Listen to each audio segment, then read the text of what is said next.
No mundo digital de hoje, um simples clique pode gerar uma onda de consequências, né? Mas até onde vai a nossa liberdade? Vamos mergulhar fundo para entender quais são os limites da liberdade de expressão aqui no Brasil. Bom, vamos começar com a pergunta de US$ 1 milhão.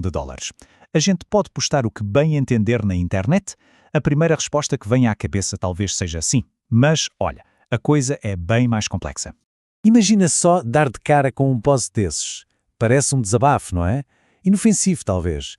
Mas a partir do momento em que este tipo de informação vai para o ar, citando pessoas, empresas, as consequências legais podem ser gigantescas. Para a gente conseguir desembolar esse novelo, a gente precisa voltar para a base de tudo. O ponto de partida é a nossa Constituição de 1988. A livre manifestação do pensamento é um dos pilares que sustentam a nossa democracia. É o que permite que a gente evolua, que as ideias circulem, que a sociedade debata abertamente. Sem isso, a cidadania, no fundo, fica meio vazia. Esse trecho da Constituição é o que chamam de cláusula pétrea. Sabe o que isso quer dizer? Que é uma garantia que não pode ser abolida. Ponto. Ela deixa a regra do jogo bem clara. Pode pensar e se manifestar livremente, mas tem que assumir a responsabilidade. É por isso que o anonimato é proibido, para garantir que todo mundo responda pelo que diz. Só que tem um detalhe, né? Essa promessa constitucional foi escrita numa época em que a internet, como a gente conhece hoje, nem existia. E agora, na era digital, os desafios são completamente outros. A tecnologia deu um megafone para a nossa voz. Uma única postagem pode alcançar milhões de pessoas em segundos. Só que, ao mesmo tempo, a gente foi apresentado aos algoritmos, que são sistemas superpoderosos capazes de influenciar o que a gente pensa.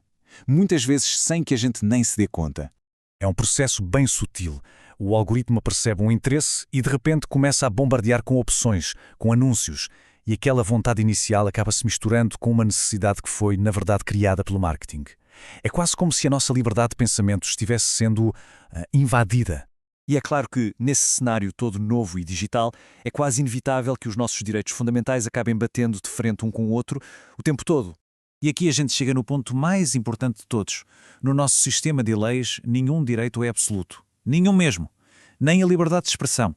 Ela tem um limite, e esse limite é exatamente onde começa o direito do outro. O que os tribunais fazem, o tempo todo, é um exercício de ponderação.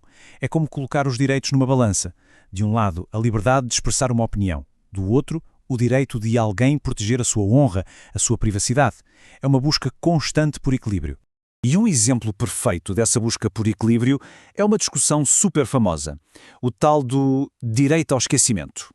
A ideia por trás desse conceito responde a um dilema muito atual. Uma informação do passado, que é verdadeira, mas que pode ser muito prejudicial, ela deveria mesmo ficar disponível para sempre na internet?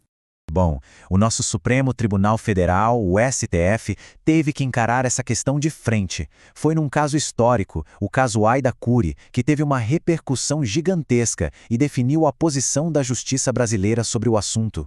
E a decisão, em 2021, foi categórica. O STF decidiu que a ideia de um direito ao esquecimento, assim de forma ampla e geral, não é compatível com a nossa Constituição. Ou seja, ela vai contra a proteção da liberdade de expressão e de informação. Mas por que essa decisão? Basicamente, o raciocínio do STF foi o seguinte: os factos eram verdadeiros e foram obtidos de forma lícita. Apagar a história simplesmente porque o tempo passou não é o caminho. Abusos devem ser analisados caso a caso, claro, mas a ideia não é apagar o passado. Como disse o ministro relator, às vezes a gente precisa reviver o passado justamente para que as novas gerações aprendam com ele. Certo, então, depois disso tudo, o que a gente tira de lição para a nossa vida digital do dia-a-dia? A grande lição é bem direta. Liberdade de expressão não é um passe livre para falar o que der na telha sem pensar nas consequências. É uma liberdade que vem de mãos dadas com uma enorme responsabilidade. E aí a gente volta para o começo de tudo. A Constituição proíbe o anonimato por um motivo muito simples: garantir que cada um possa ser responsabilizado pelo que diz e pelo que faz. Isso vale para a vida real e, claro, vale para a internet também. E tudo isso nos deixa com uma reflexão final, né? Nesse mundo desenhado para influenciar a gente a cada clique, a cada rolada na tela, será que o nosso pensamento é de fato tão livre assim? Talvez o verdadeiro exercício da liberdade hoje em dia exija mais consciência do que nunca.